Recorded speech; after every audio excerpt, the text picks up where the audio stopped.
এই হচ্ছে মাহিম। মাহিম হাওলাদার নাকি?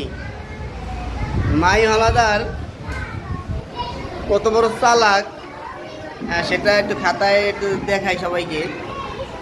এখানে লেখা ছিল 20 বার, 20 বার লেখা ছিল।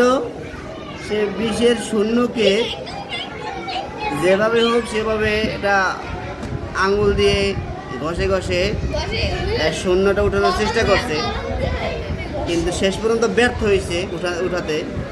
মানে শূন্য বাদ দিলে তো হবে 2 বার, সেখানে 2 বার লিখে নিয়ে আসছে, 2 বারে লিখে নিয়ে আসছে।